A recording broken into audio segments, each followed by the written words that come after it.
All right, let's drop a MapleStory beat in the background. Not too loud. All right, let's get this show on the road. All right. Well, 227 Wild Hunter. That already answers 2 questions. And what's your deal? Like, what do you do? What do you like? What are you trying to achieve? Give me some deets. So I think one thing for sure is I'm about to hit 4K Legion.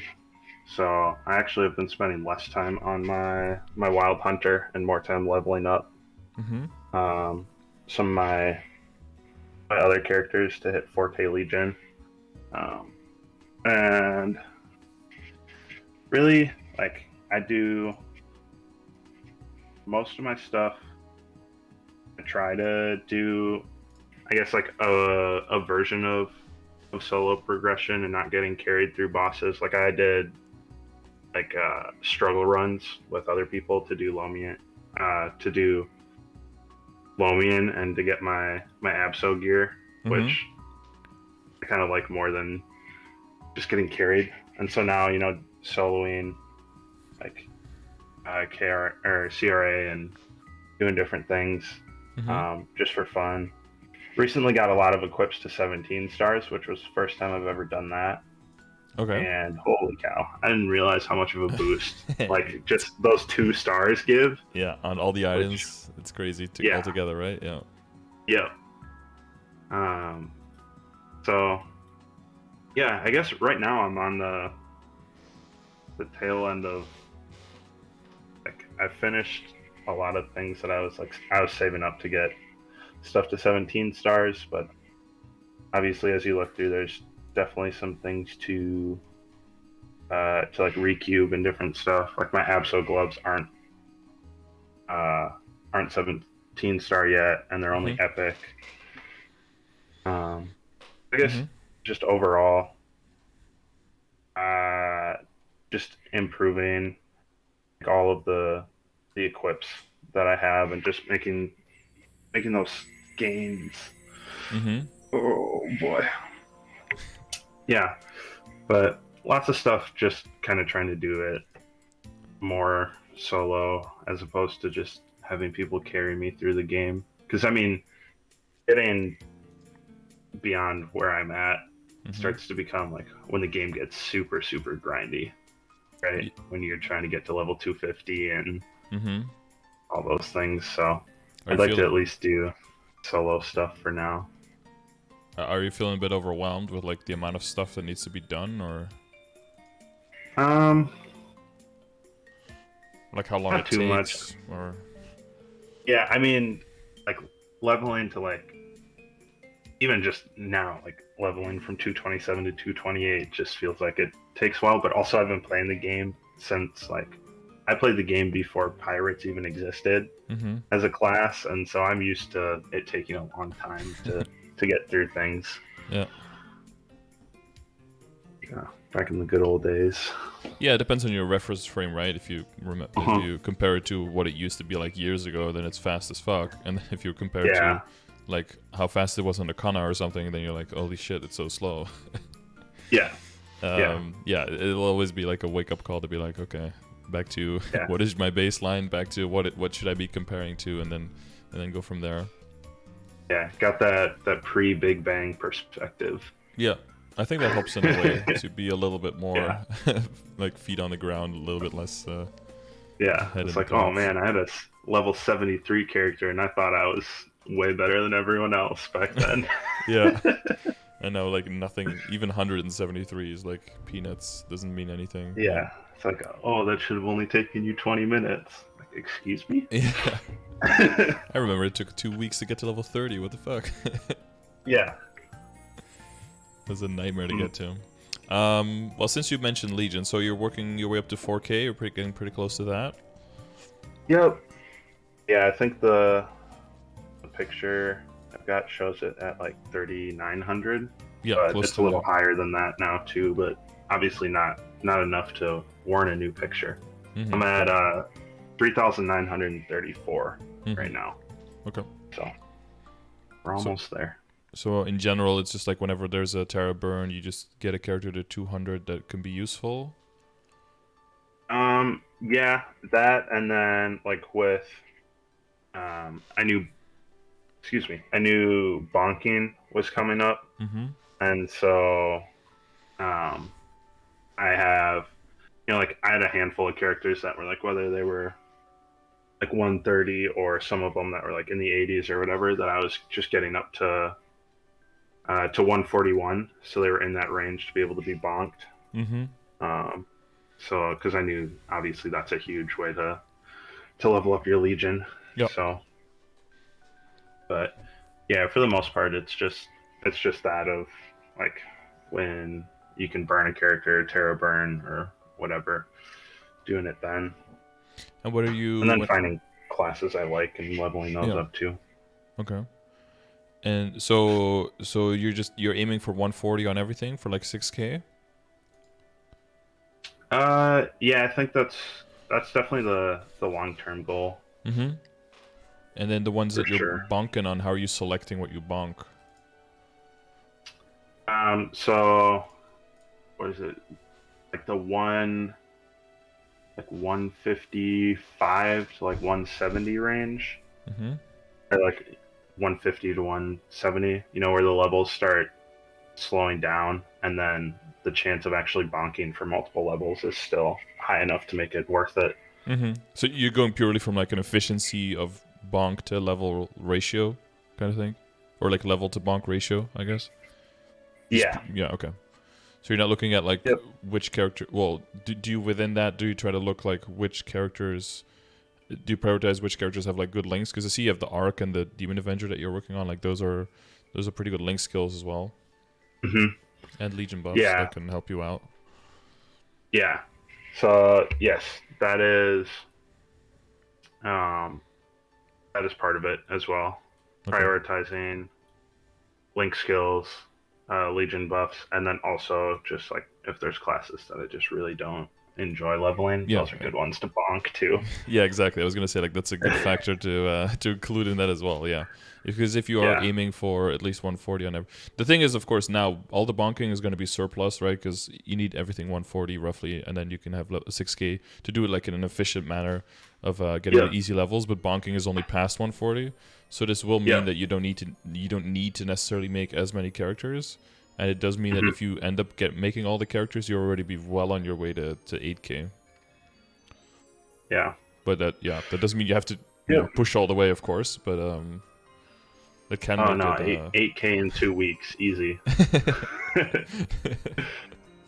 No problemo. Yeah. Yeah. Are you? And what are you planning to do in terms of the star candy?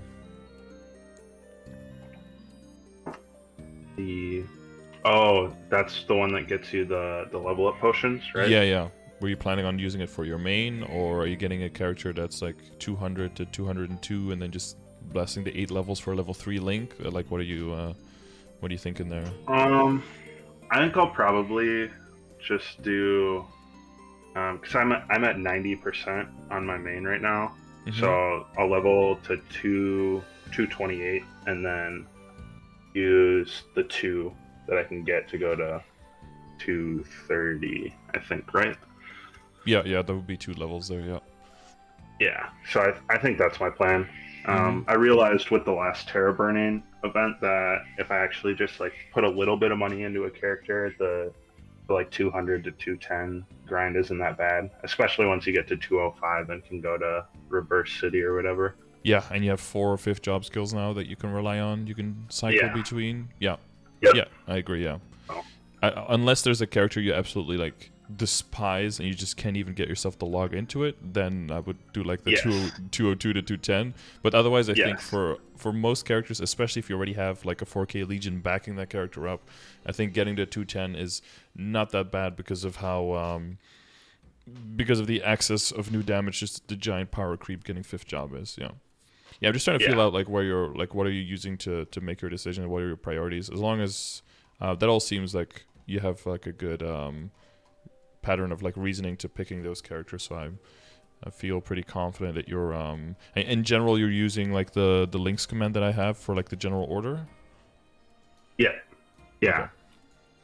Yeah, as long as there's nothing there that you overlook, or anything that you overlook is because you hate the character and you just want to wait until a Mega Burn or a Terra Burn instead, then that'll just make sense. So I'm not gonna like hammer on the Legion that much. When it comes to the board setup, you're currently working on a DA, I assume? Since you have HP and attack like filled. Oh, yep. That board setup is, yes. That's my Demon Avenger. Yep. In general, this is also a pretty good setup if you're using like a squishy character early on, because just this stat in the beginning, comparative to everything, won't be that big of a miss. But being able to not die is usually pretty nice early on in the game. So this could also be a really good setup for that. But this is also your second setup, right? So your primary setup is like IED filled and into boss and crit damage? Yeah, so my primary setup, obviously, for the Wild Hunter, is, crit damage, IED, and then, working towards boss as well. Mm-hmm. Do you kind of empty out the middle, or is the middle still full? Let me check. The middle is still decently full, probably too full. I think it's mainly because your ratio of like how many 200s you have versus how many characters you could put in the board is still pretty high.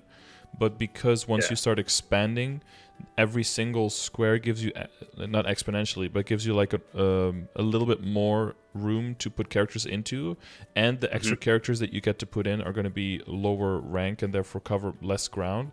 Therefore, like like gradually you're going to be emptying out the middle where the attack and the dex is, and that's going to gradually just prioritize into IED, critical damage, critical rate, and boss damage, even in critical rate, right, because of your vicious shot.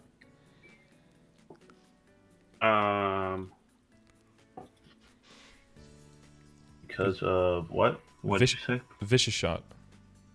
You're not using that one yet. Well, I am not using that yet. Yeah, so that's the thing we need to keep in mind, also for just like general crit rate distribution, and probably also when we look at your hyper stats a bit. But but we can look at the hang on, for your because your critical rate is just set to be at 100% when you're buffed, and then that's where it's at. Okay. Yep. Yeah, and I think it's like exactly 100%. It might be 107 because I think I have the Beast Tamer Link skill. Yeah, so it's 107%. Okay, so without the Beast Tamer Link, it'll be like exactly at 100. Yep. Cool. Yeah.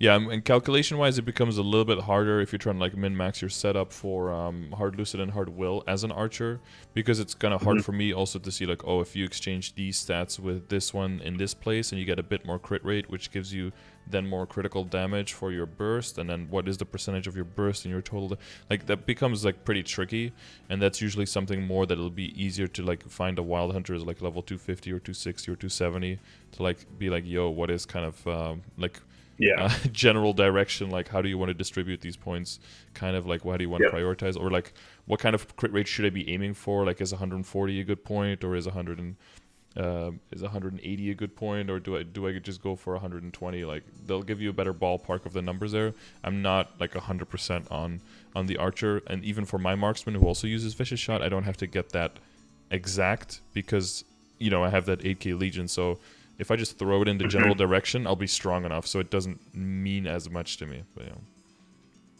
yeah, someone in chat is a convict, is also a Wild Hunter. He says that there's just a Wild Hunter Discord where you can ask more specifically, like, at what level, what kind of crit rate do you aim for, basically. I could add that, I guess. If I get that answer, I could add that to my progression, I guess. Speaking of that, have you seen the progression grid as well? Yes, I have. Yeah, so maybe with when the crit rate is, maybe I could add that for like archers or something. That they aim for like 120 and then for 140 or something like that. Yeah.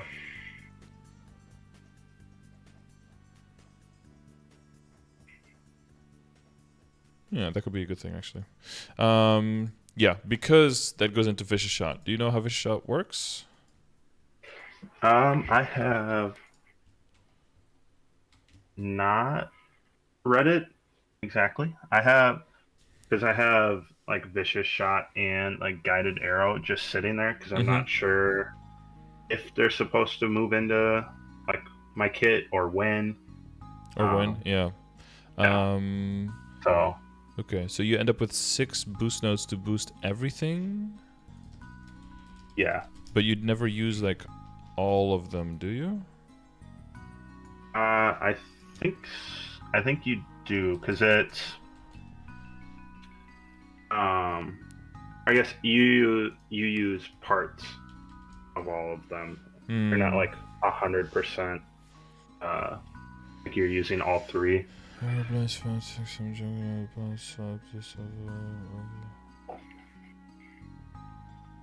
There's no way of really organizing them so that like one boost node has only mobbing and one has only bossing nodes, kind of thing. Yeah, and because of some the using mechanic both. of yeah, mounting and being, dismounting, like, on or off. Yep. Yeah. It makes it so you need more skills. Yeah. Yeah, Yep. makes sense. Not super ideal, but no. It is what it is. I guess for mobbing, you don't use your 4th V very much, right? I mean, you could use it to kill an elite faster, but that's about it. Use which one? Your 4th V, like the giant crossbow, the continuous fire, because you can't jump with that, right? You can move, but you can't jump, I believe. Correct. Yep. That one is basically just the destroy and elite boss. Yeah. Elite mob. The resistance phalanx one, that's the one that stays stationary, right? Yeah. Okay, so... Okay.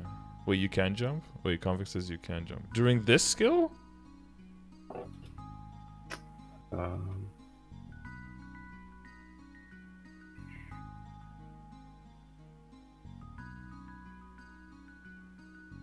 No, I don't think you can jump using the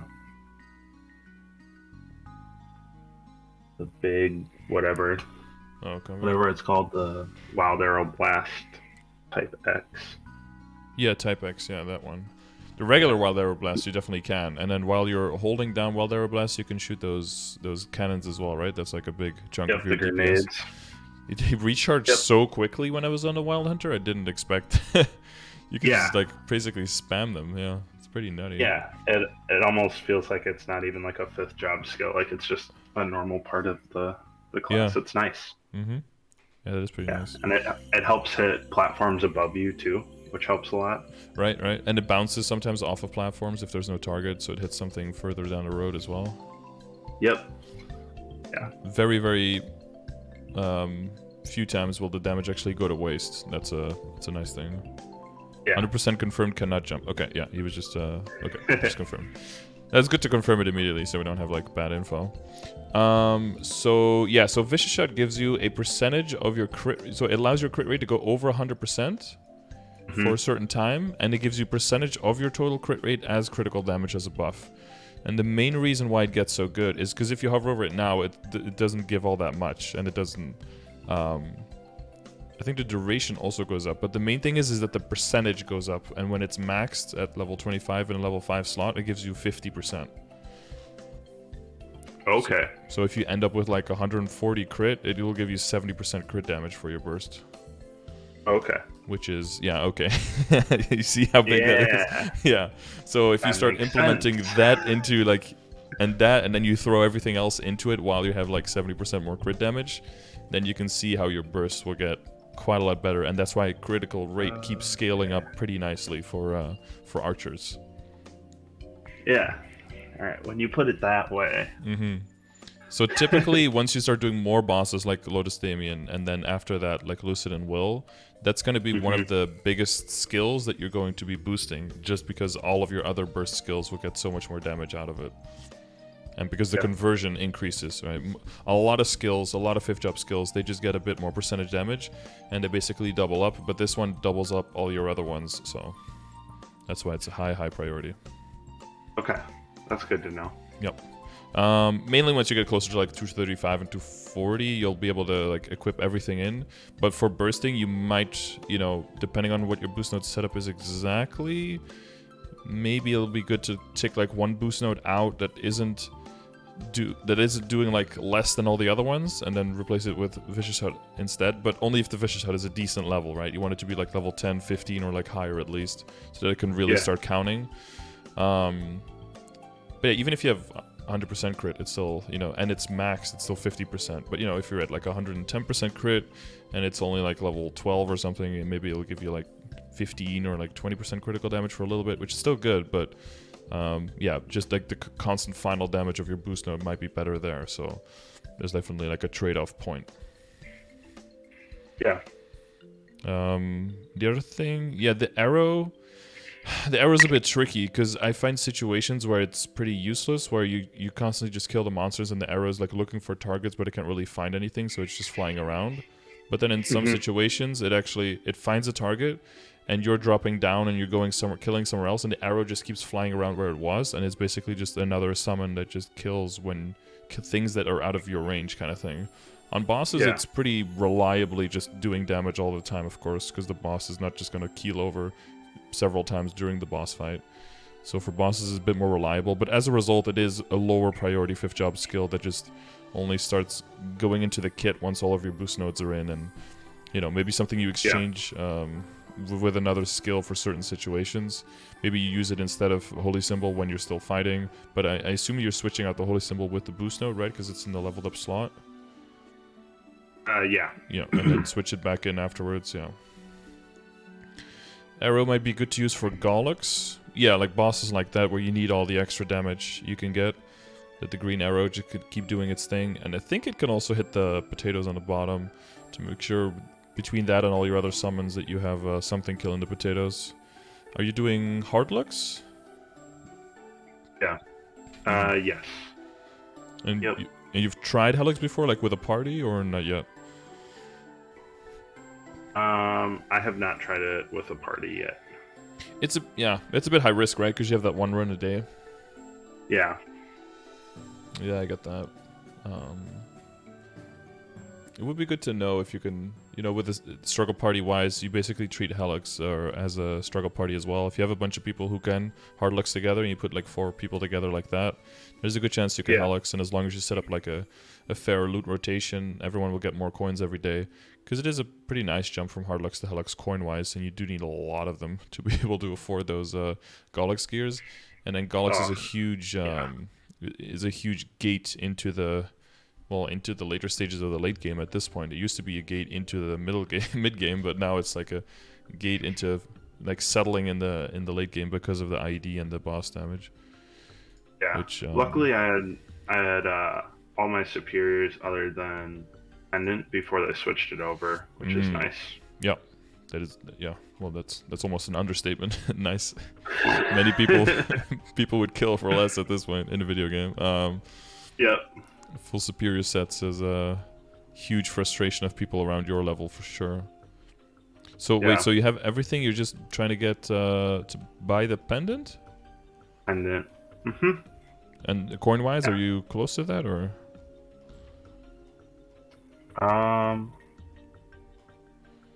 Let's check. No, not really. Okay. I have 102. Gollux ends up being the thing that gets forgotten probably the most. Is it because it's not very fun? Yep, that's definitely part of it. So forgotten is maybe not the right word, but it gets, you know, like, oh damn, now I don't have time for Gollux anymore. It's so bad. Yeah. Oh shoot. Oh no. No more super annoying boss fight. Oh no. Yeah. Yeah. No, yeah, I get that. There's definitely things you put off to the last moment. Not necessarily because you forget them, because you just don't want to do them, and then you have a good excuse to like, well, it's the end of the day anyway, so maybe tomorrow. Yeah. It is also a little bit of forgetting, because normally it's just like I go through, you know, open up the hyper teleport rock and just teleport to all my bosses. And I don't think you can teleport to Gollux anymore, right? No, you can use a dimensional mirror though. You have Gollux in there, and then you just walk through the map. Yeah. Yeah. But normally I'll just go through, hit everything with my teleport rock. I see. I used to do that, yeah. I saved like all the maps to the rock and just go one by one through the whole list, yeah. Long time ago. That's exactly what I do.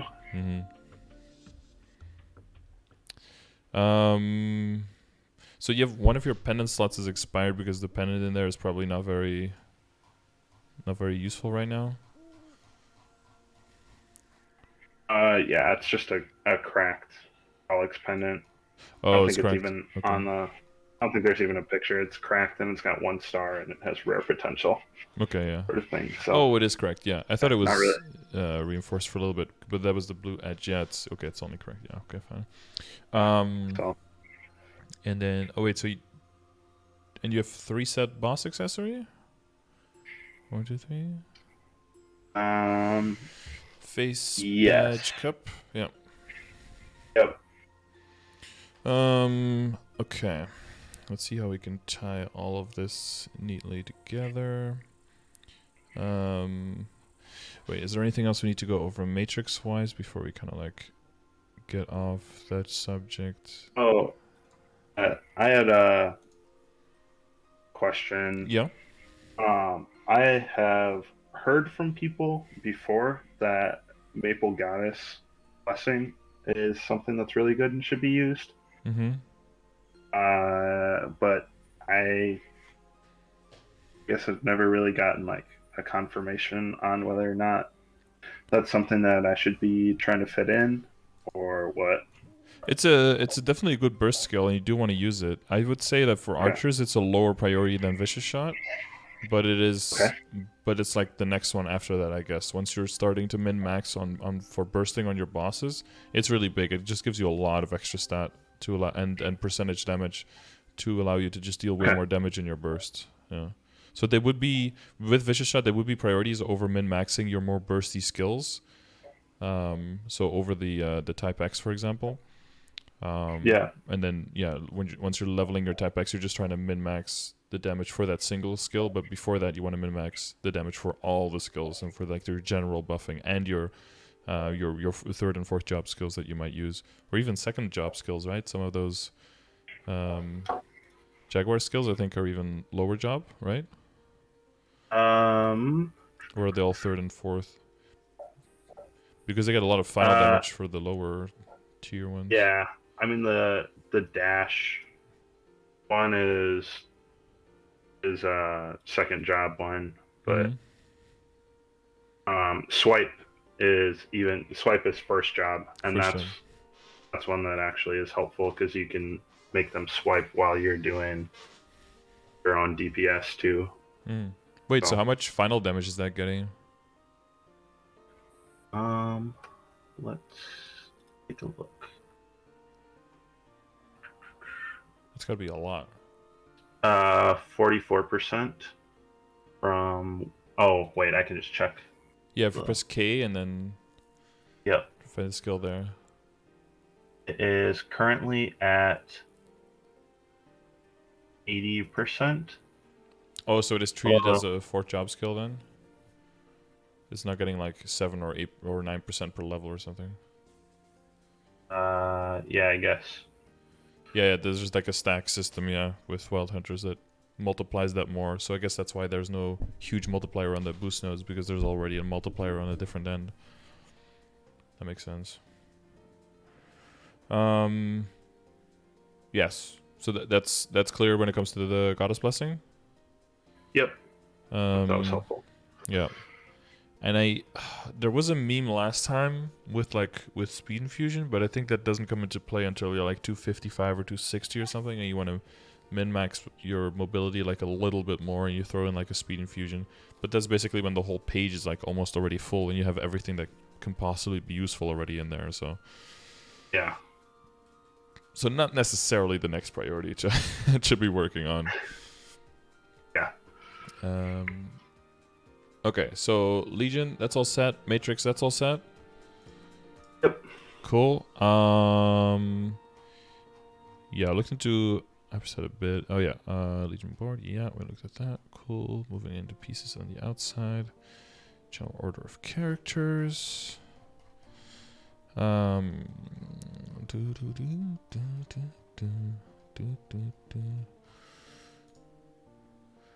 Okay. Oh yeah, IED is the next huge thing. So IED, do you understand like the process of IED, like gathering it, how it's calculated, why it's important, all of that? Somewhat. I actually used the IED calculator recently. Since I just switched from my FAF weapon to my Absolab weapon. Yep. Oh yeah, I saw that. I got my Absolab weapon the day that my 17 star scroll was about to expire. So Ooh, close one. nice. Yes, good timing. Just in time. Yeah. Yeah. It's quite a money saver. I've looked into it a little bit. So what do you end up with functionally?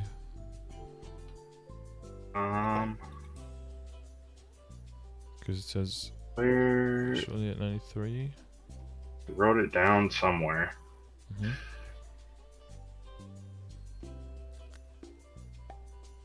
Oh boy. Because you have the Actually, I'm also not convinced that when I did the calculator that I did it properly. So, I noticed some things, like whether it's skills or whatever, will say enemy defense ignored, and some things say enemy weapon defense ignored. Yeah, that's... Are those? Yeah, it's the same thing, yeah. The same thing? Okay. Alright. That's good to know. Yeah, it's a typical Nexon MapleStory thing that things are named like differently, but then they end up being the same. But then sometimes they're also not, so you don't want to blindly blindly say that. Yeah. Well, we can try to reconstruct it now. It shouldn't take too long. Yeah. What level is your ambition at? It is max. Nice. Okay. Cool. Beast Hammer is this. What is your blaster rank at if it's in the Legion? I do not have a blaster, actually. Okay, well, no, we're not going to add that. You don't have Spirit Golix. Are you working on Monster Park Metal? Working on it, yes. Close, no. Yeah, exactly. Especially when, like, when you're trying to level lower level stuff and it can give so much XP. It's like, ooh, it's kind of hard to pass that up. Yeah, it's like, do you want to have 4 levels on this character, or do you want to have, like, 1 day closer to Monster Park or Metal on this other guy? Exactly. Yeah. So 13 in Legion? I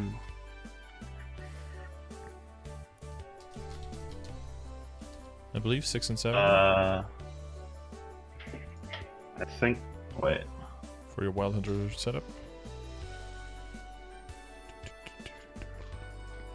Yeah, 13. Yep. Or is it? So the grid bonus is 13, but then I have the Beast Tamer. Yeah, Beast Tamer card. And which link skills do you use? You use Lumi for 15, and then... Oh no, wait, your Lumi is 30, right? Is level 210, I think I saw. Correct. Yes, so that one's 20. And do you use the Hoyoung or the Zero links? I have... I have Zero Link. It's level 1. Okay, so that's like, what, 2%? Yep. And my... the Hoyoung is level 2, so that's 10%. Okay.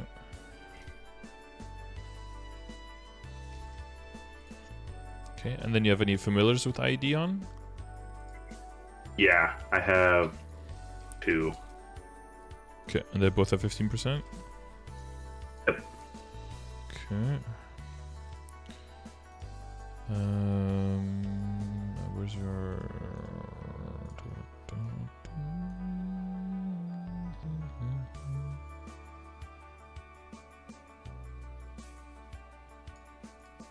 Your secondary has a line as well. I was going to say there's something else we're missing.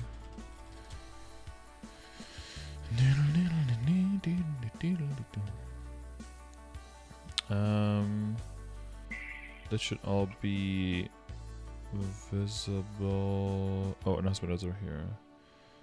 That gets me to 91.44, and we see 93.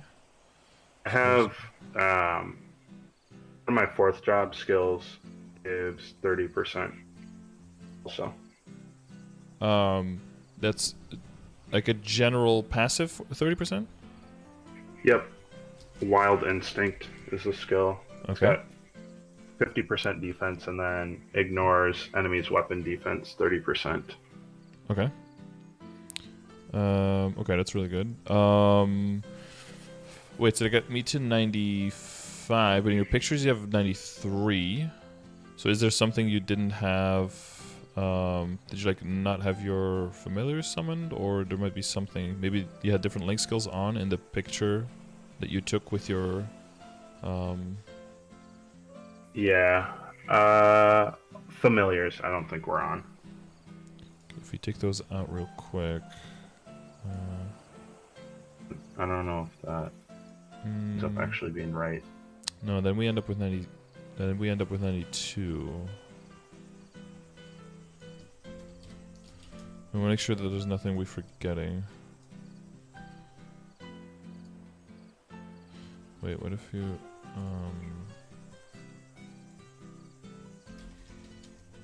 because it's kind of close. Yeah, we might be. Do you have one of those familiar medals with 3% at least? Because I think there's one that's pretty easy to get, right? Badges? Yeah, sorry, badges, yeah. No, I do not have whatever one it is.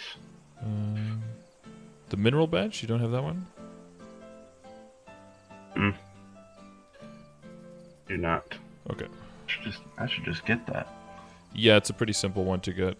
It's 3 IED. And that metal's Nice. a badge, yeah. There's one source we're forgetting. Let me double check. Ability, sources, blah blah blah. Yeah, I'm checking to make sure I don't have any other abilities that give it to.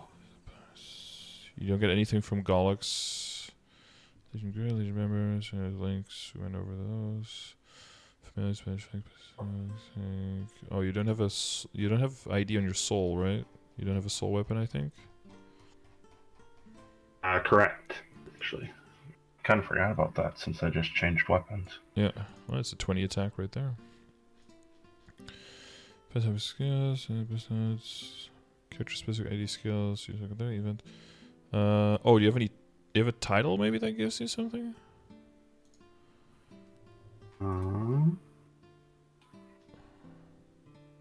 No.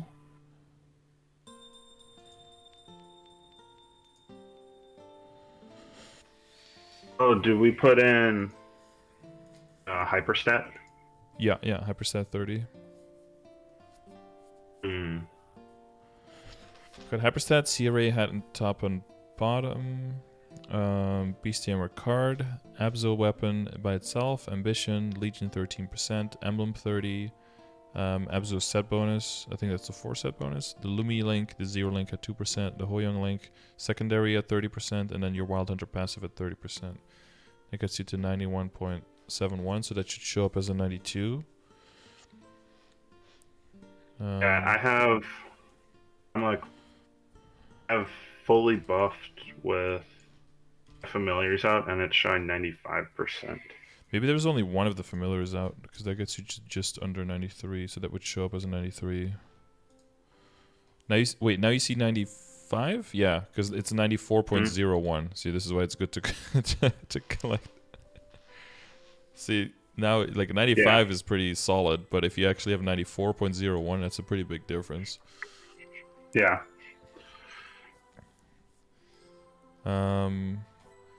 So if we add your boost nodes for 20, you don't have any hyper passives that give you IED, right?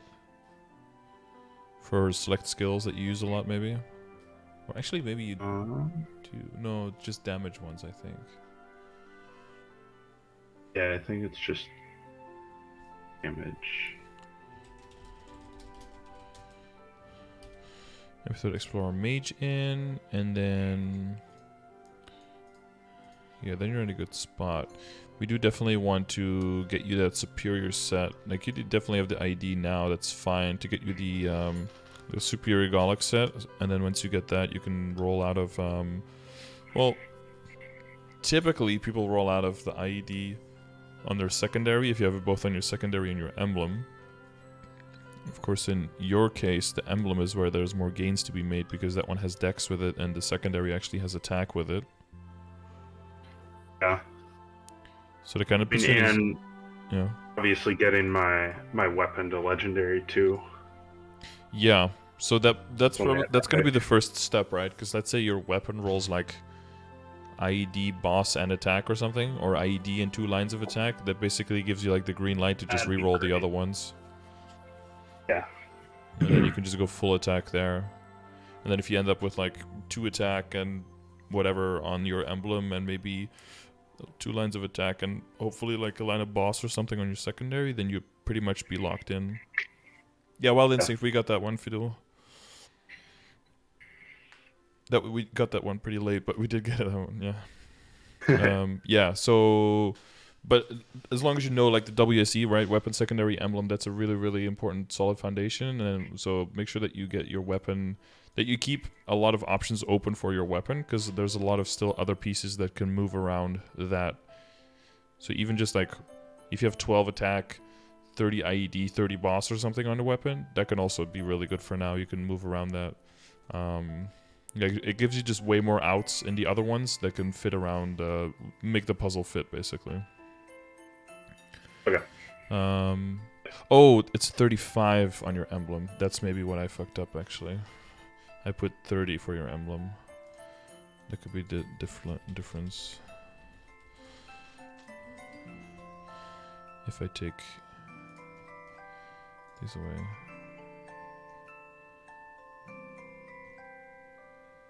And Oh, yeah, I saw someone in chat just the...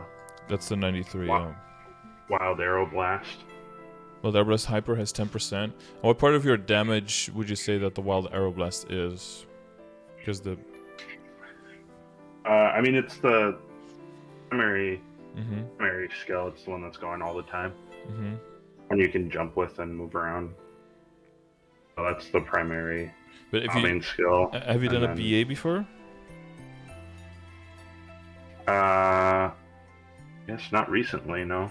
Or at least not for the purposes of figuring out anything other than my rate for meso farming. Well, so yeah, so in general, you know, not to know your BA because you're like, oh, I need to, like, you know, be able to measure my damage dick versus these other people. But if you know kind of in general what part of your damage is coming from which sources, that helps you also to have better insight on like boosting what to which extent actually makes me stronger. So Fidula is saying it's like 40% of your damage. So if you get 10% IED and you get it for 40% of the time, that makes it like almost worth counting, right? So you can kind of count like a 4% or like a 5% IED line in that regard, versus if it's up 100% of the time, well, then you can just add 10% to your calculation to make it count. And the further you go, the closer you want to be to what your actual situation is, because the more value will be in just one line off can be the difference between getting an extra line of IED somewhere or moving around and going for full damage or attack in another way. Yeah, so this gets you to 93. So that was my that was what I was missing. Okay, so fam 1 for 15, boom. Fam 2 for 15, boom. Boost nodes for 20, and then the explorer mages eventually, right, for the 9% for the debuff. And then the monster parker. Well, that's not soon yet, right? So let's lay that down. That'll be a while. Yeah. So well, let's take the explorer mage out of it for now as well. but you pretty much have this. So you have like functional 9555, so that's great. And once you get helix, and then you add 30 there, then you're gonna be pretty high, right? You're gonna be like close to 97. So then you can, you know, depending on what your weapon gets, say your weapon just gets like a combination of attack and boss damage, right? That's probably the most likely that you end up with. If you get rid of the line on the emblem, you're still over 95, so that's still gonna be fine. But after you get Superior Golic set completed, right? Yeah. And then, of course, if you get like a line of 40%, and you get like 40% IED and like 2 lines of attack or something, then that would be still great, because then that means I think you don't need it because of the passive that you have, the 30% passive, and you can get a little bit more. Let's see if you can just go without it altogether. So let's add the Explorer mages here, and not 0, 9. And let's add the MP metal for 10. And let's switch the Legion to 40 eventually, right? And take out the 13. Well, you don't have to be 8k for that, right? You could do that at 6k. And then we're at like 97.29. So even if you take out the secondaries IED, you'll still be over 96. So if you go like completely without IED lines at all in your WSC, you'll still be fine. Yeah. But is 96 then like the threshold that I'm hoping to stay above? Yeah, I think eventually, if you really want to do endgame stuff, where's my progression grid? Oh, here. So like that'll be definitely good enough to be able to do like hard lucid, hard will, all of that stuff. If you want to go even further, you want to do like Tenebris bosses and like hard black mage and all of that stuff, you want to get closer to like 97, 98. But at that point, there's still some things you can do, right? Like you can do the Legion badges. You can add like there's at least one of those you can add. You can add the blaster at level 200 for 5. You can probably add one more. You can probably add one more badge. What else can you get ID from? There's probably like a title or something that you can do that gives you 5. You notice how little these things do when they're that high up percentage-wise. Yeah. So you're right. Absolutely.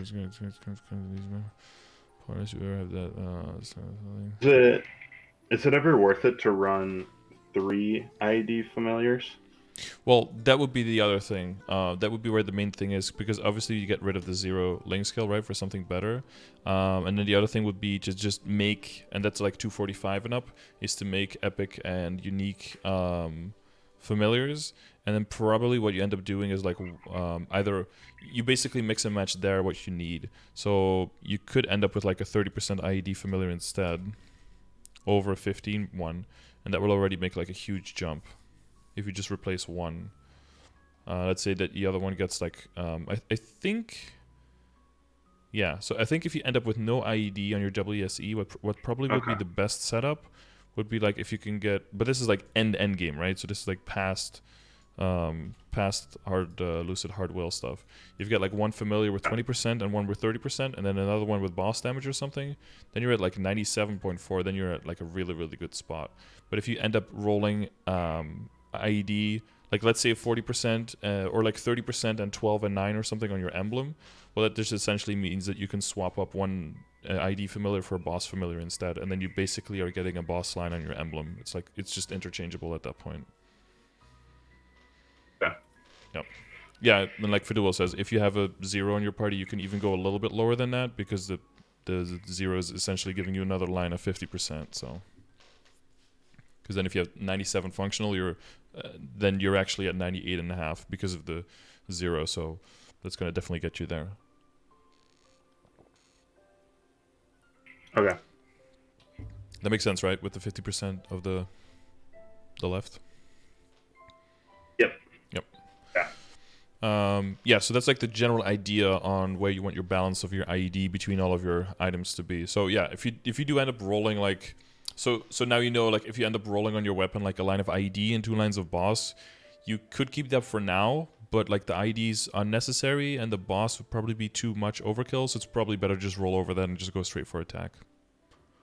Okay. Yeah. But yeah, definitely a lot of gains there to be made on the weapon. Okay, but IED wise, that all makes sense, like what the transition is there and where to go and what to work on. Yeah. Good. You have the question inner ability. Do you have any plans for your inner ability?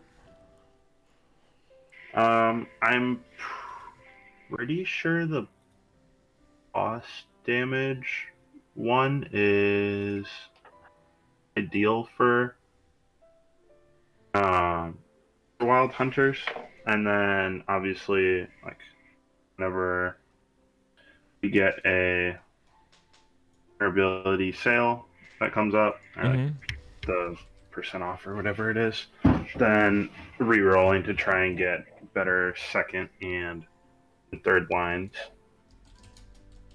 Yeah, so so I would say there's like probably like if you're going from like an efficiency standpoint, it's either going to be yeah, if you do that, you're basically just like Hail Marying it the whole way. Which means that you do keep your 20% boss forever, but the chance that you get anything useful on the second or third is pretty damn low. The other way of going about this would be to just save up honor experience, and every now and then just throw money at circulators to try to get your second or third line to be something that's very, very useful. So either get the 20% crit or the 21 attack.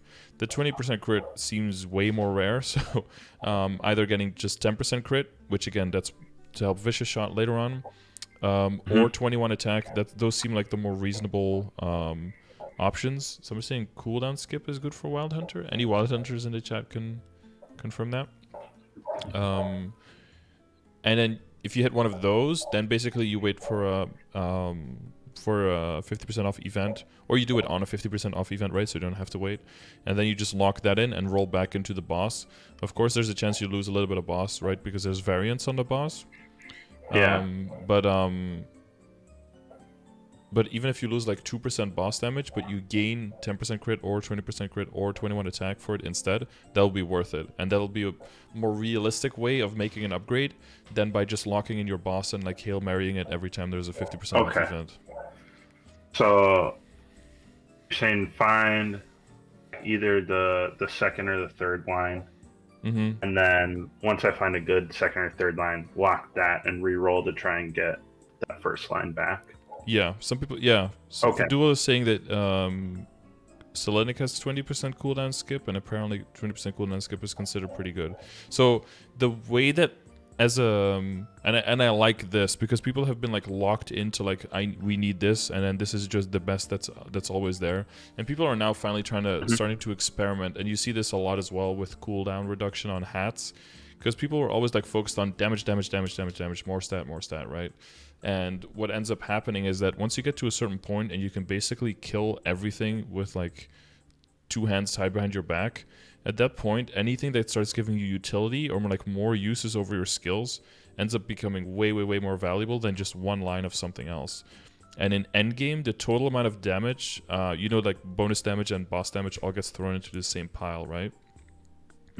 And in Reboot, we already get so much more bonus damage. So the individual value of boss damage, even though it's like still a really good damage source, it does see some diminishing returns. And at that point, things like chances for cooldown skip, which allow you to just keep repeating skills, which is specifically very good if you have a lot of different skills that are going off, that all have a chance all the time of cooldown skipping. And as a Wild Hunter, you have an insane amount of skills, right? That's why you have so many boost nodes. So there's a very good chance that a bunch of those skills end up being able to use twice, and that ends up giving you more damage than the one instance having 20% more boss damage on it. And it helps you keeping down the stacks, apparently, for Duel is saying, right? Because you need to use the different types of skills to keep the cooldown, the debuff stacks on the boss. Yeah. Damage to abnormal status is better than attack. Yeah, that's like debatable, because attack has diminishing returns depending on how high your Star Force is, of course, because you have way more of that. But again, since damage has some diminishing returns as well, it's pretty tricky. You have to throw it into a calculator to know exactly which one is better. But this is good news for you, though, because if you do use this approach, that means you have now 2 great outs, where if you hit boss, you can keep that for now. But if you hit cooldown skip, you have another option for another line, which basically doubles your potential outcomes for decent returns, if you can hit that. Yeah. You know, so the hardest mode would be circulate only until you find 20% crit, then lock for either 20% cooldown skip or 20% boss. You know, this is, again, specific question for like Wild Hunter Discord, where they can tell you like the pros and cons. And then lock those and try to get some attack on a third line. That would be like the hardest one. The easiest one, quote unquote, would probably be just like until 21 attack, and then find your top line and then Hail Mary for some crit, because, you know, crit, one of those things, either it does show up, or you just never fucking see it, or you see a 10% crit line, and that could be good enough to keep, honestly. 20 crit is something that only people get who are either just generally just super lucky. You probably know at least one of those players, or people who are not looking for it. Those are the people who get 20 crit. Like a bishop will get it or something. It'll be like, oh, thank you. Yeah, I'm already at like 108% without anything, but yeah, thank you for the 20%, I guess. Yeah. Okay. Yeah, so that's like interoperability wise. That all make sense? Oh, I think that was a yes, right? Yeah. Okay. It was like, it sounded like a metallic sound in the background. I was like, okay. Yeah, I think it's because your voice activation, sometimes it picks up on a delay, right? And if it's a short sound, sometimes the first 70% of the sound is like gone, and then you're only left with the last little bit. That makes sense. Yes, if you speak more slowly like that, that's way better to to catch everything you're saying. Okay. So is there anything besides like specifically the equips that you have any questions on? I think we did all the peripheral stuff, familiars, badges. I do have a familiar guide there, so if you want to learn like which badges are easy to get and stuff, if you're not too familiar with all of that, then you can see like which badges are easier to get and which ones are a bit harder to get. I made a little tier list of that should help you out with figuring out. And then also it also links to like a full database of like what are all the potential outcomes, so you know what you're looking for. That's more once you're like 245 moonbridging up, and then you're, you know, farming like mass familiars just while you're training, and you're starting to level them up and everything. And fusion is all explained in there as well. And then there's also a link to to like how the drop rate works and how that all stacks, if that's, you know, and what percentage is represented by all of the names, because it's like a large amount, small amount, what does it even mean? Because there are percentages behind it, and those percentages are important to know which lines are active, because not all of them are active. Only the largest source of drop rate increase will be active. Yep. Oh, also, I think you published your gallery, and then people start downvoting it immediately, because people can't just ignore things. They have to make sure that everyone knows how much they hate something. There you go. I'll upvote you. Now you're at -2 only. Oh, nice. We're moving up. Well, moving down more slowly, but yes, moving up, I guess. Yeah. Yes. Yes, we're working on that. Okay. Yeah? Could have I think it's probably a quick question. Sure. I've looked at, you were talking about like the familiar guides and like leveling up familiars and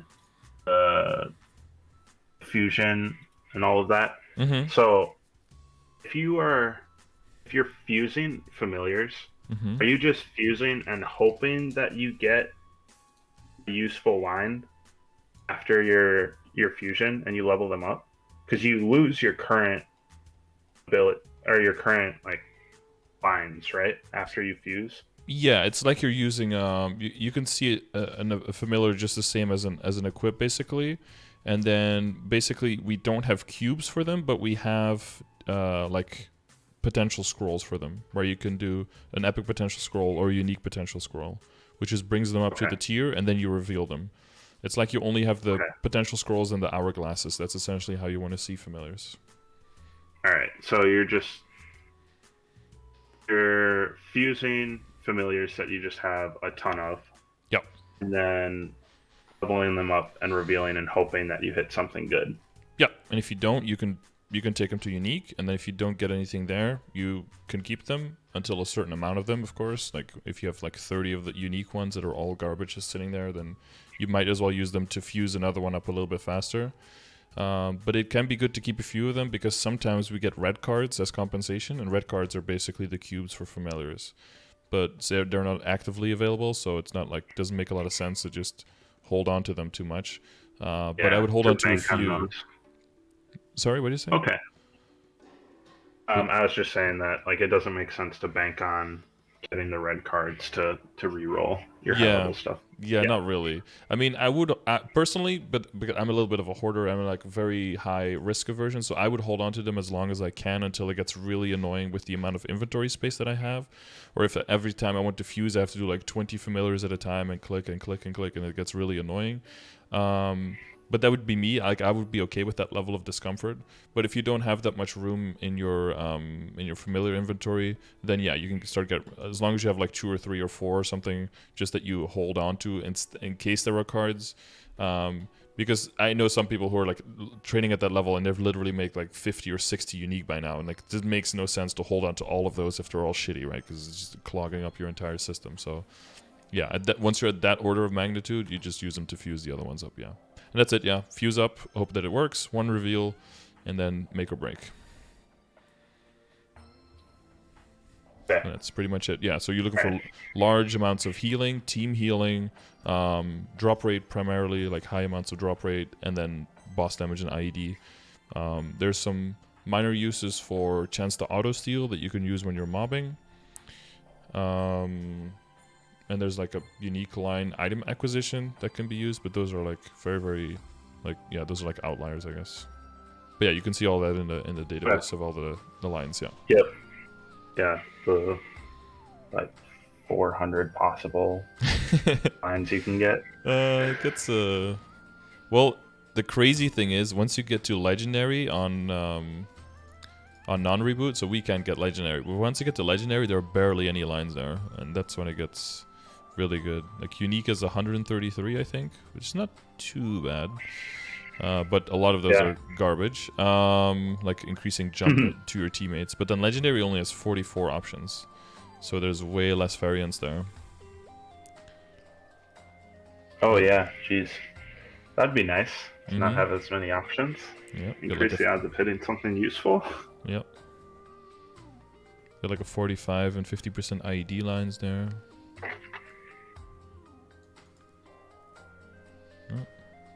40, 45, and 50% boss.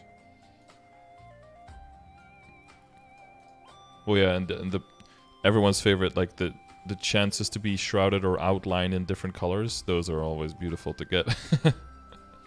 Someone in my boss run has their bossing familiar also gives them a red outline, so they're just red the whole boss fight. That's funny. Yeah, it's not perfect, but you know. Yeah, 44 options for the first line only, and the other ones can have a small chance for those, and then a higher chance for unique. Yeah, so that option is still there. Yep. Oh, okay. Does that make all right? Does that make all the familiar stuff clear? Yeah, that does. That helps a lot. Cool. All right.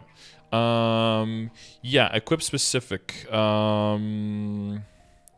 So the main thing is we want to plan around events, right? Because that's when we can put our money to work. You make money from Ursus Maple 2 or boss crystals, and then just training.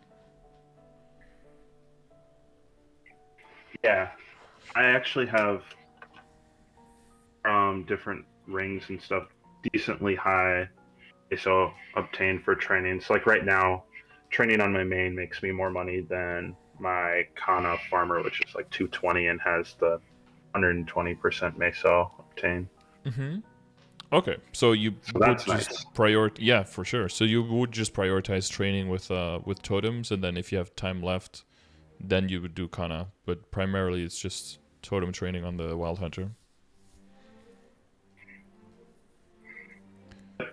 Next. That is correct. Okay.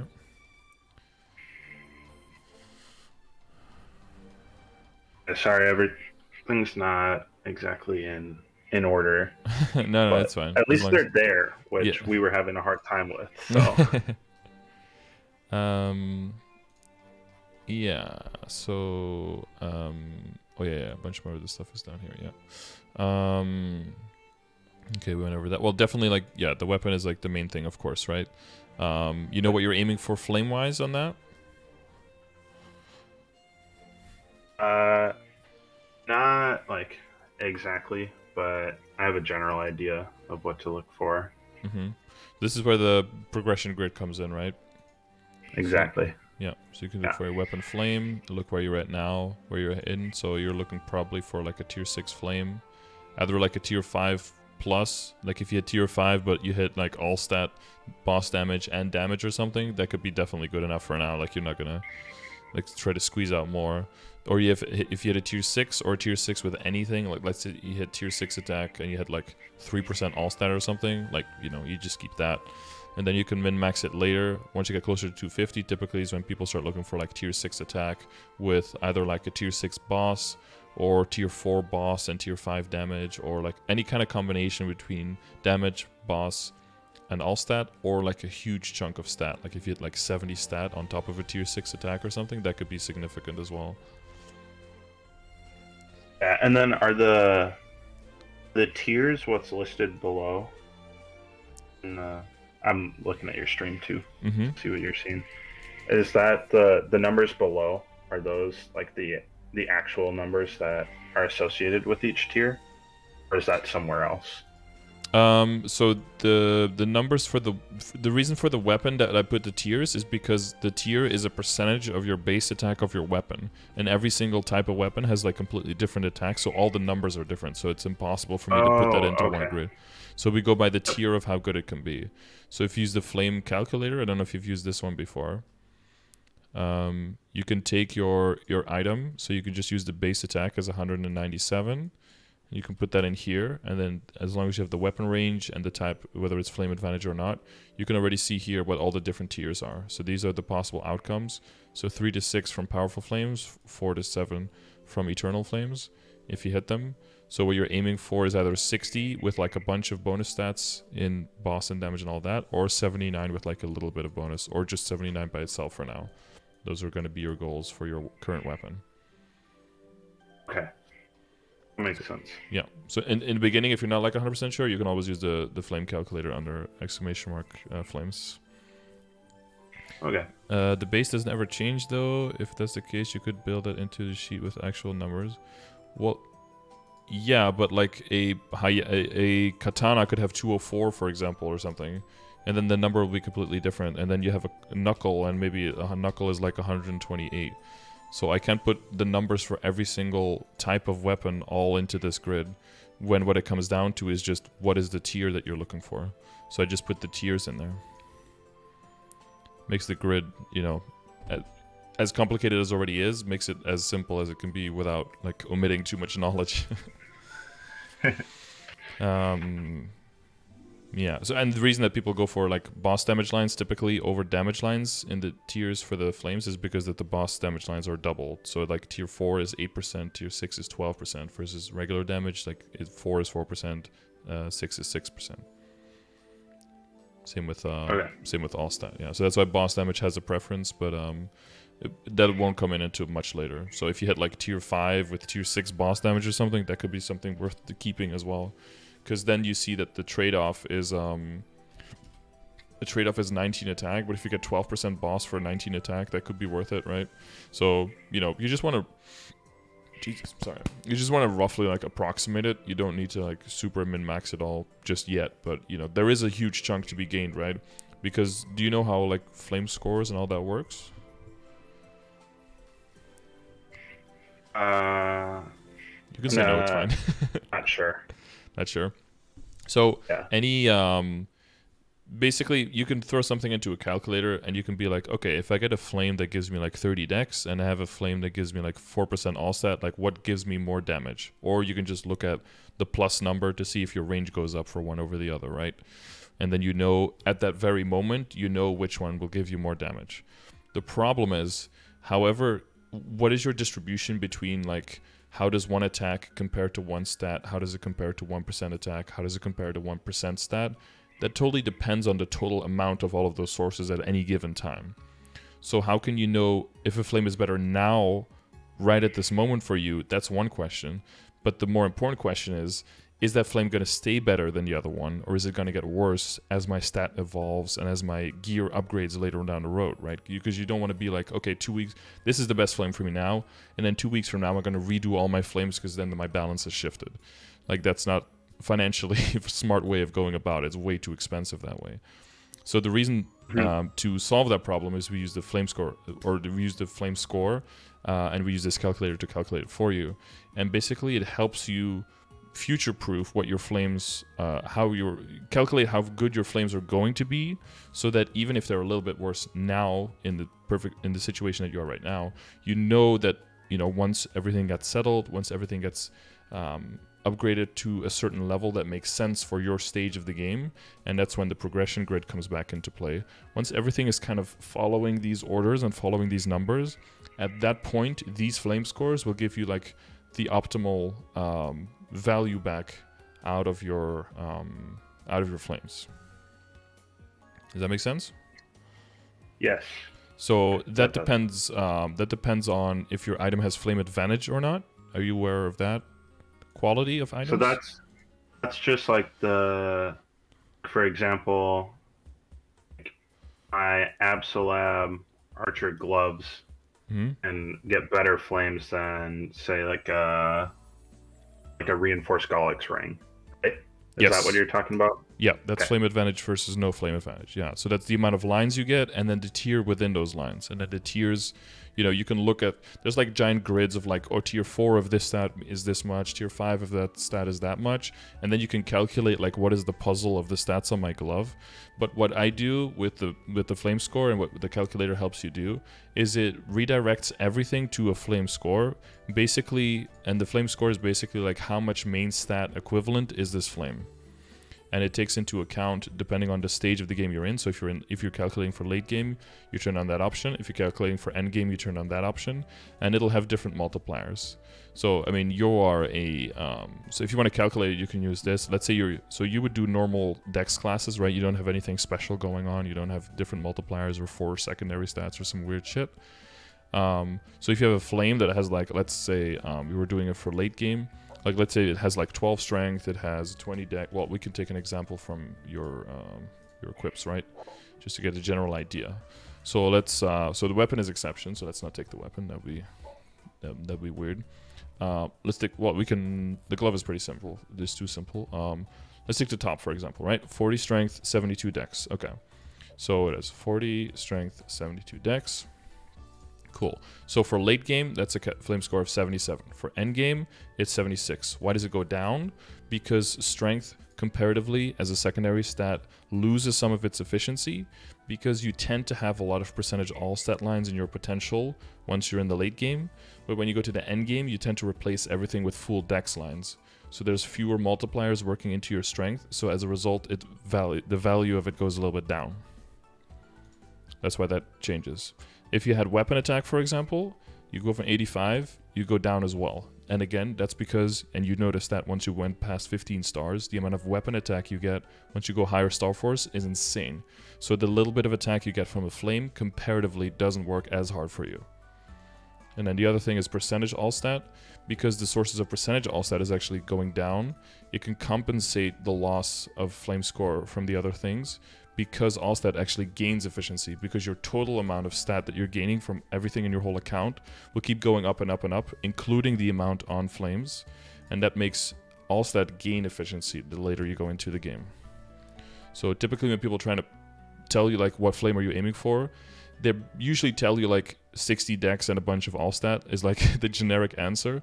That's where this comes from, because all stat scales forward, and you don't want to have to rely on weapon attack or secondary stat to make a good flame score. But it also does mean that if you hit a little bit lower on the all stat, a little bit lower on the dex, as long as you have a little bit of strength and a little bit of weapon attack, that can make up for it and carry it over from being like maybe not good enough to actually being good enough as a flame. Did that all make sense? Yeah. So essentially, like, it's about balancing what's good for me right now, which is going to be like X, and then right now, like, strength as a secondary stat is okay. And then in the long run, it's you want to switch and get things to essentially all main stat, and then like your secondary would be all stat %. Yeah, so the decision there on whether you have to change it to that will purely just depend on what is the flame score. And then the second part that I was going to get to, the second part is, of course, like, well, but what flame score is actually good then? Because it's one thing to know how to calculate your flame score, but the second thing is like, but what am I aiming for, right? Because without really a goal, the number doesn't really say anything. So that's why that's in your progression grid under this one. So this is where you have the numbers that you're aiming for. So when it comes to like late game, right? Early on in the late game. So, okay. So two things, right? There's flame advantage and non-advantage. You already understand that. So for the non-flame advantage, we're aiming lower, right? Because that would disproportionately cost way more money to get the same amount of results. So it doesn't make sense to throw a whole lot of money at your item, right? You've probably tried flaming like a superior item once and be like, what is this? Or like a Sweetwater item. And you're like, this is really bad money. Yeah, okay. So we aim like really, really low there. And it's only until you get later into the game that you actually put some limits on that, because all of the flame advantage stuff will be pretty much done. So this is like the lower limit for the non-flame advantage and for the flame advantage, and then the upper limit for the non-flame advantage and the flame advantage stuff. The reason it goes into a range later on is because the level between the items with flame advantage will start expanding. And it's mainly once you start going into arcane stuff, because the lowest level item you will keep having with flame advantage is like the pink holy cup, but the highest level will be arcane, and it's 60 levels apart. And if you look at the total chart of the stats that you can get, that amount of stat is actually quite significantly different. And the higher you go and the more you want to min-max, the more of a difference that will make. So let's say that, so, you know, if you're going to like hard lucid, hard will, like that stuff, you're going to 250. So for non-flame advantage stuff, like anything around 40, like either very high 30s, low 40s, like that's good enough for like the Sweetwater, the Golic stuff, all of that. When it comes to the pink holy cup and your CRA stuff, you probably want to be around like 90, 95. And then for the Abzo stuff, you want to be like over 100 basically. So that's why the discrepancy is there. So basically you're trying to get the same kind of quality from the flame, but because the items have lower multipliers kind of etched into their level and to their quality of item, that makes the outcome lower. But you're going for the same kind of quality of flame. Yeah, so you would be shook my head and realized you can't see my head. Oh wait, as in you don't get it? No, I do get it. Oh, you do get it. Okay. Oh yeah. Sense. Yeah. Yep. So, yeah. So like the example that we did with the was it the top? I don't remember. So this is like at 77, and we'll scale a little bit down. So if you compare that to the grid, so that's higher than the lower ends at like what's here at 221. So that one's safe. That one's good enough for now. So basically, whenever you have some flames, you have a bunch of flames. If your flame income is probably pretty low, what you typically do is just save them all up until the first one starts blinking, like it's about to expire. Then you have 24 hours, and then I usually look at, okay, well, which item has the greatest potential for increase at this point that I'm going to keep for a decent period of time. So you basically look at what is the current flame score, what does the grid kind of say is the flame score I want it to be at, and what is that number. So if a non-flame score advantage item has like 10 reasonable 10 stat that it can gain, but a flame advantage item that has a way higher flame but has like a reasonable like 25 flame that it can gain, then that second item is a better idea to progress on, essentially. So you're just looking at the, yeah, I don't know if you look into statistics, but you'd basically do, what is it, like a T variance or something? Basically just like you do expected value minus current value, and then whatever's the biggest number is like first on the list, basically. Yeah. Just figuring out what has the most potential for growth. For growth, out yeah. of the flames. Exactly. So a lot of times that will be your Abzo stuff for a while. It mainly be your weapon, Abzo stuff, CRA stuff, Pink Holy Cup, and then Sweetwater stuff, Golic stuff. Typically that's like the order because of everything we just talked about. Yeah. Because other than that, I feel like Starforce wise and potential wise, you've pretty much like know what you're looking for and you've got it down. I think your distribution of money over those is pretty good. It's a lot of events and discounts and things and a decent amount of good luck. Yep. I guess I was surprised how little issues I had getting things to 17 star. But then like none of those things boomed trying to go like 15 to 17. But my Absolab gloves are they're 15 star because I boomed trying to get them from 12 to 13 star. Wow. Oh, you didn't safeguard them at all? No, not between. And it was 12 to 13 star, so it was like right when I had the boom chance started and 0.7 or something. Yep. Yeah. So there's two things there. One thing is if you're okay with like the chance of booming, then you can risk that. That's fine. The second, the thing I would do before that is, have you ever used the Starforce calculator? Don't think so. So you can use this to kind of calculate what is the expected cost going to be if I like safeguard versus not safeguard, or if I use transfer hammering instead of doing it on the item itself. And I have used this. And then based on the numbers you see there, I would do the risk assessment basically. So if you're going for a glove, 160, no star catching, let's say no safeguard, 0 to 15, right? Did you do it during an event, during 30% off, or? Yes. Yeah, I did it during 30% off. Yeah, like the boom chance is like 1 in 4, right? So if you do all your Abzo, there's a good chance that one of them blows up, which is pretty much what you had up happening, right? So you're kind of right on that average.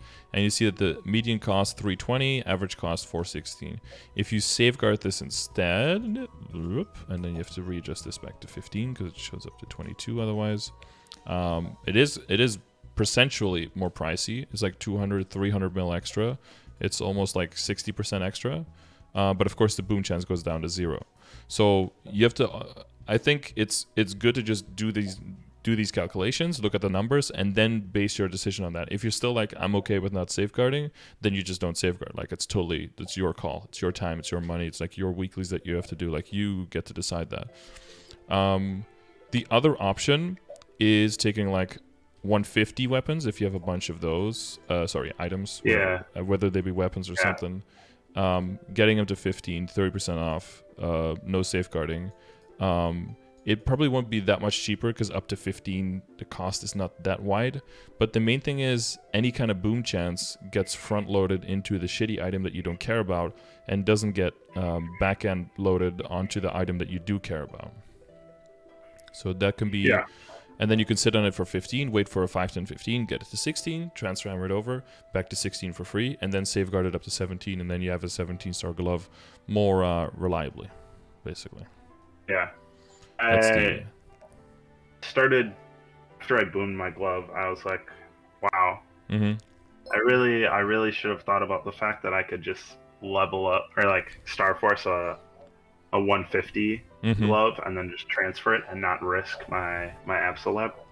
Yeah, sometimes sometimes everything goes great until it doesn't, and then you have to start reconsidering. Like, wait, okay, maybe another option is a little bit safer here. Sometimes it's good to just make a mistake like that and just learn from it because it's not the end of the world. But let's say that you keep Especially getting lucky. gloves. Yeah, yeah. But if you keep getting lucky, and then let's say this happened the first time to like arcane stuff or something, you're like, that's like a harder, a harder price to pay. Exactly. But yeah, but now you're never gonna make that mistake on arcane because you already did it on Abso. Yep. It's a learning experience. Yeah, learning experience for sure. Yeah. But at least it's 15 now, so that's gonna be an easy jump to 17. Yeah. So the main thing is, I mean, your Star Force is all on point. So the main thing, the big jump will be to work on accessories, right? And accessories are a very good thing to work on because cubing-wise, they're pretty high up there because they don't have a lot of variance when it comes to potential outcomes. So potential-wise, they're among the random garbage lines. Yeah, yeah, they have way fewer of those. So they're definitely among the higher priority of getting more stat. And of course, they're very good, of course, with your combination of like meso and drop rate, that there's more outs there for potential good outcomes. So I think, yeah, so getting into accessories, but yeah. There is the 1+1 event that's coming out. That could be a good time to also go for 15. It's not that much more expensive than 30%. It's about the same. So what is that? I don't know that I'm familiar with the... So if you basically if you Star Force and you're at 10 stars or lower, you gain 2 stars if you succeed instead of 1. Oh, okay. Yeah. So you still have to safeguard past 12, but if you drop back down to 10 and you succeed, you go straight up to 12 immediately. So you skip that 11 to 12. And the money that skips, it's roughly the same as 30% off because, you know, once you get to 13, bouncing to 15, a lot of times you'll just go back down to 10. So the amount of times you don't have to do 11 to 12 kind of makes up for that. It's a little bit more expensive, but it's still cheaper than just doing an off event. And the events are pretty infrequent that I think it's worth just using that for getting up to 15. So you're not, because the next event after this most likely is going to be a 5, 10, 15 again, and you don't want to have to go from 10 to 17 on a 5, 10, 15 event. You rather use the 1+1 to get to 15, and then the 5, 10, 15 to get from 15 to 17 overall. Yeah. Yeah, so I would use that to get basically everything that you know you're going to keep, and that's already good, to get it to 15 then. So before then, most of the money is going towards your weapon. Yep. And then after that, it's going to go towards getting the right items. So once everything starts going to 17, that's when you're going to think more about like transposing a Dominator pendant, making Meister rings, like more Meister rings, and maybe pushing things past 17. Once everything is like legendary and has 2 lines of stat, and then your glove, you know, prioritizing the critical damage. Once all of that is in order, definitely look for 30% off Star Force events more, and look for getting, and so start working on backups for that, because there's going to be way more gains in jumping to higher Star Force and then just redoing your potential, rather than trying to min-max your potential on everything to try to go for 30 and 33%. Yep. Yeah. Okay. That's part of what I've been doing. Just like if I hit two line stat or 1 line main stat, 1 line all stat, like just hold on to that, because I know that there's a chance that either those items will get replaced on the road, or if I decide like I'm just gonna go for it with those, that they might just blow up. Yeah, so some items will not get replaced, right? You just get backup and traces, so that's like your CRA stuff. That's just gonna stay. And then the other stuff, the stuff that will get replaced, that probably won't be your Abso, because it makes more sense to keep your Abso at 17 or 18, and then just kind of work on the other stuff more. The other stuff is more going to be your accessories. So like pink bean belts into superior belts, for example, reinforced earrings into superior earrings. And then when it comes to the rings, you can do the Meister ring into the superior ring, and the solid ring by itself, and then another solid ring can go into the kind of treasure, or it can go into the reinforced, although that last isn't necessarily advisable, because, you know, both can be rebought, so you might as well just do it on the reinforced itself, and if it blows up, just fall back onto the solid if you have a high star solid first. And then for the Iron Face, it's just, and then if you get the transposed pendant, then it's just Dineros there all the way. Okay. So you mentioned crafting multiple Meister rings. Is that just to move Meister ring stats onto superior Gollix rings? Is that Yeah, one to the idea wear. behind crafting a bunch? Yes, one. So one to wear by itself, and then one to transfer into the superior. And then you'll have like 5 rings, quote unquote, right? You'll have the Meister, Superior, Reinforced, Kana Treasure, and Solid. And then you can always just kind of risk frog leaping one over the other one, and then you'll always have one to fall back on. So you'll basically go from everything 17 and then the event rings all kind of being in the same ballpark to going for like 2 high Meisters, 1 into Superior. Then you have 2 basically just like locked in. And then you have the between the Reinforced, the Solid, and the kind of Treasure, whichever 2, you know, triumphantly survive that ordeal, those will go into your inventory. So typically you try to work on a 20 Solid first. And then you can either work on the Reinforced, and if it blows up, you just use the kind of Treasure, the Solid, and the other 2. And if it doesn't blow up, then you can either make a second Solid and then transfer hammer it into the kind of Treasure at 19, and then try to get the 19 there as well, the kind of Treasure there as well, or you just go straight up on the kind of Treasure, and if you make it past the Reinforced, you can gamble the Reinforced again. If the Reinforced booms, you just use the Solid. If the Kana booms, then you have your 4. You have your Reinforced, your Solid, your Meister, and your Superior, basically. Yeah, that's when you get to the ring roulette stage. Yeah, that's when you get like Just everything is figuring out which 17 and at least 2 lines of legendary. Yeah. Okay. Yep. And that's when you're transposing, and then the eye and the faces are all like at 17, maybe 18. So yeah, and then yeah, and that's, well, I would do that after you kind of like push CRA first, right? Because you have way more backups there, and you have no transferring, so there's more direct gains on the items. So just put all CRA to 18, all to 19. You know, just 1 star at a time, moving that on. Probably get all the CRA at least to 19, or maybe even to 20 or even 21 before you start really messing with all the rings past 17. Unless there's an exception, like let's say there's a no boom room and a 30% off or a 5, 10, 15 overlap. That's the ideal time to go for the rings and to go for the Meister rings specifically. Yeah. But then, there don't seem to be any no boom events in sight right now, so that's why I'm not really mentioning that too much. Yeah. Yeah. So for CRA, is it, other than the money and the reward points, is it really like necessary to run Vellum daily? Because is the weapon, especially since like I have my crossbow to 17 star, my Absolab one. Mm-hmm. Is it necessary to keep getting a bunch of Fafnir weapons? Well, I would do it for the money for the crystal, especially as you get stronger. It's a lot of money there. The soul shards are very nice for the magnificent souls later on, and the flame and cube drop is decent from weekly bosses. So the items are just like, they're just a byproduct at that point that could come into play at some point. But I guess you're not running the boss for those pieces once you have Abzo, no. Okay. But they're just, they just end up piling up because of all the other stuff that's useful. Yeah. I guess I haven't actually tried Chaos Vellum again since I got like 3 or 4 things to 17 star. Mm-hmm. Yeah, it should get faster every week as well, so it becomes more of a formality at that point. Yeah.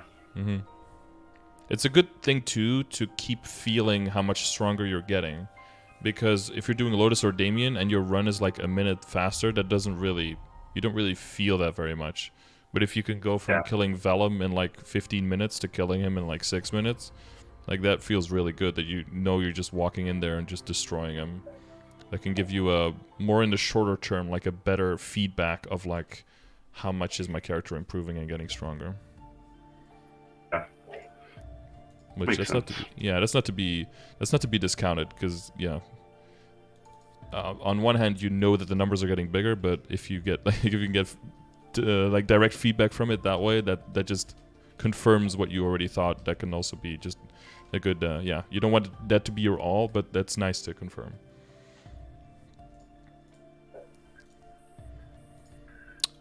Mr. Metal here. Yeah, I'm just checking. Oh yeah, before I forget, if there's a Wondroid event or a Dark Lords of Darkness event, make sure you keep an eye out on that. But other than that, is there any equip where you feel like you don't know what the path forward with it is? I don't think so. Just suppose the Sweetwater monocle and tattoo, those get replaced, right? They can, but it's not. And something else. So Papmark would go to like 16 stars, and then 105 to 115 flame score, and then transposed into a monocle, and then that one would replace a regular monocle. The next replacement after that would be like the magic eye patch from Hard Damien, which is super rare, and you would have to get to high star force without backups, and is way less reliable upgrade. So just a regular monocle or a Papmark transpose into a monocle would be like that's the only next like realistic stuff from now. And the tattoo, the only upgrade past that would be like the Berserk from Hard Lotus, which is again like a very rare drop, and you have to get high star force, and getting backups for that is going to be a nightmare. So that's kind of like when you're getting a high tier familiar, like that's a one chance to try to see if you can get it to 21. If it blows up, then the whole deal's off and you fall back on the tattoo. So making sure that you keep building up Dinero so you can realistically, once you get into the late game and the end game, I mean, realistically aim for like 19, 20, 21 on tattoo and monocle. That's a way more realistic way of moving forward and upgrade than just, just waiting for an eye patch and a Berserk to drop. They are more common now, but and you see them more and more, but it's not like it's a realistic thing to aim for. Maybe like once you run for like a year on those two bosses, you can start considering that. Yeah. Okay, that's good to know, because I remember when Sweetwater Monocle finally went to Legendary, and then I hit 30% dex on like the second or third cube. Someone was like, "Oh, like why'd you waste your cubes on the monocle?" I was like, "What do you mean?" Yeah. It felt right to me. Yeah. It's always good if someone says that. It's always good to ask them like, well, why do you say that, right? And if they're saying like, well, what if you get a Papmark? It's like, well, what is the chance of a Papmark? Oh, like some people have been running that boss for like 2 years now and still don't have it. So how realistic is that as an upgrade? Yeah.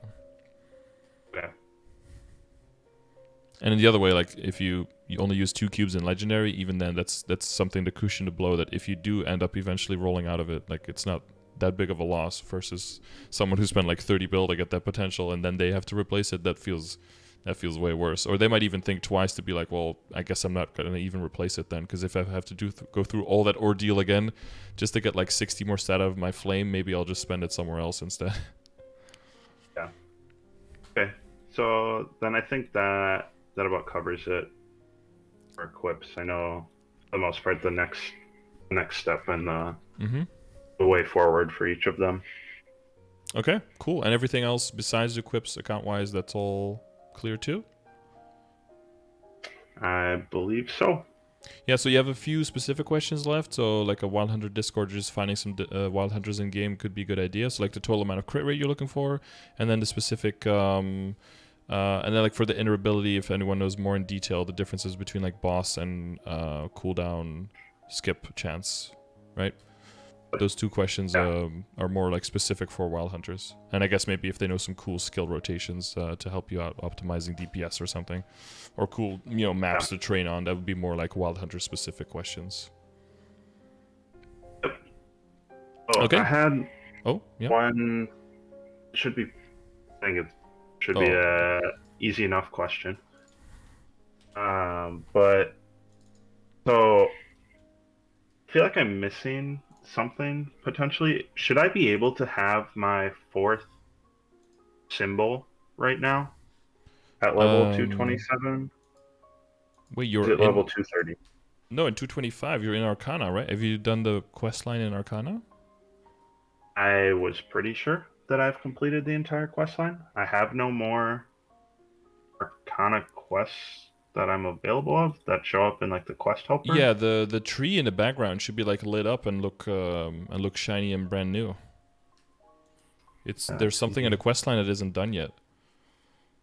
Yeah, you're missing. Yeah, because you can get 8 symbols a day from the kill quests here, and then 10 from Spirit Savior. So that's a lot of daily symbols that you're missing out on. Yeah, I was pretty sure that was the case. Yep. Yeah, because 230 is Morass already, and then 235 is Sphero. Oh. Oh, Fadul in the chat says you can add him in game. Fadul, he's a Wild Hunter higher level, so you can ask him some questions if you want. Oh, okay. Yeah, make sure you check your quest line. Yeah, maybe you didn't kill the boss at the end. Well, I thought that, but shouldn't there be an NPC here that he talks to kill the boss? One thing you tend to forget at the end is that did you save all of the rock spirits that were like caught underneath the trees? Because along with that, you also have to kill like 100 of each of the types of hundreds of each of the type. Fuck. I'm trying to wrap this up because I really need to go to the bathroom, actually. I'm like sitting here trying to hold it. Because I would appreciate if you could figure that part out on your own, because I really need to go to the bathroom. I got it. I'll figure it out. Yeah, okay. Or ask the people in the chat. They'll be more than willing to help you out. But yeah, or I'll help you when I get back. But I want to like be able to upload this for YouTube, and I don't want to like interrupt it with a bathroom pause of like a few minutes.